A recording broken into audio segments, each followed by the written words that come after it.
Hey YouTube, happy Saturday morning.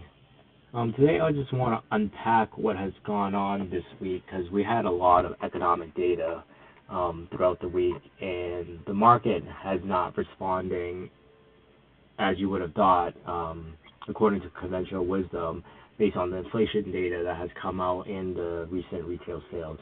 So let's unpack all that. So here, what I've done is I just summarized all the major economic data that's come out this week. So we have the PPI, the CPI, and the retail sales. Keep in mind that the Fed is mostly focused on the core numbers. Core meaning that they have removed the volatility from the autos and the gasoline prices to kind of just focus on the core items in these numbers. So if you just look at the top at the PPI, which is the producer's inflation rate, and you can see that the PPI has gone up compared to expectations. So you have 0.4 here compared to 0.3. The core PPI here has stayed flat, but year over year, the core PPI is at 3.6% compared to the 3.3. And then with the CPI numbers, again, same thing. The actual numbers have come up above expectations.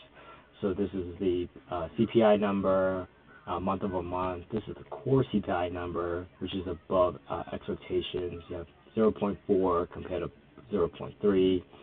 And you look at numbers year over year, 3.3% compared to 3.1. This is moving in the opposite directions of what the Fed are expecting. They want this number to be trending towards the 2% target that they have.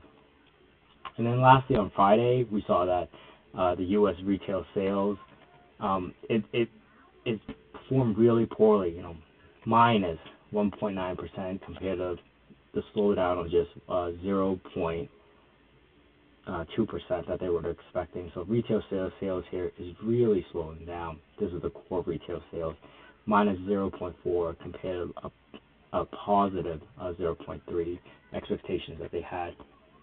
And based on this headlines of rising inflation and slowing down retail sales, you would think that the market would sell off, but it didn't. So we're here on the daily frame for the SPY, and you can see that this whole week, we have actually kept going up or just stayed flat this whole time. It has not dropped.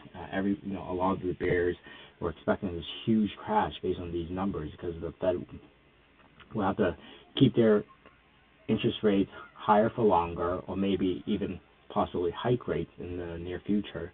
But the price action of the S&P 500 has ignored all that, and we actually moved up to all-time highs, and we finished right at this resistance here back in late January.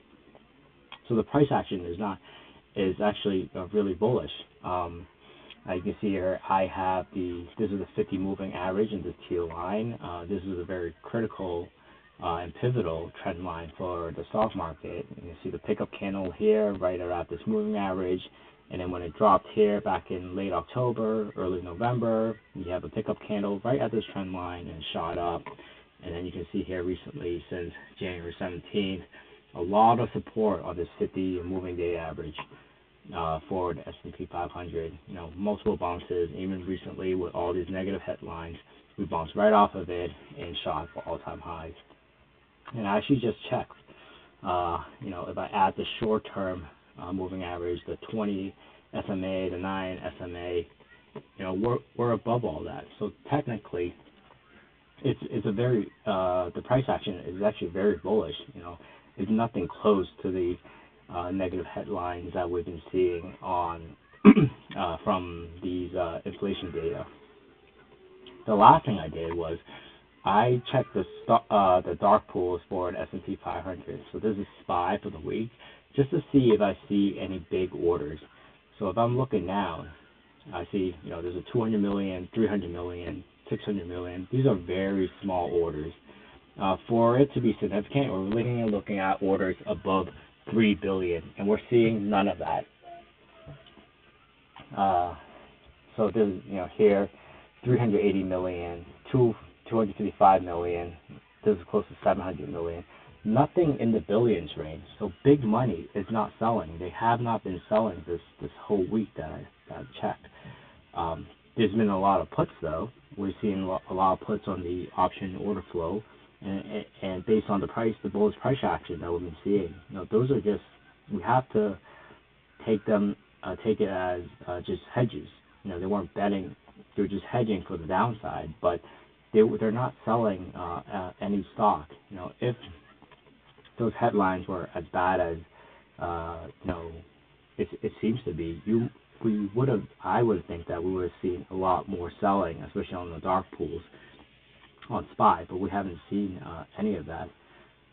So I have to, based on the chart, based on the fact that I'm not seeing a lot of dark pool orders on the exchanges, I have to say, the market still wants to move higher. How much higher? I don't know. Just based on those resistance here, it seems like we could possibly break out here and head towards 630, 640 or so.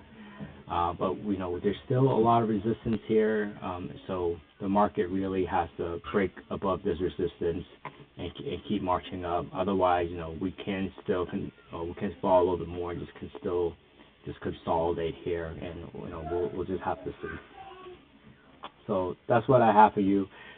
I don't think the market is ready to fall yet. Based on the fact that we were seeing this bullish price action with both the moving averages, we're not seeing any selling on the dark pools. So we'll just have to keep watching.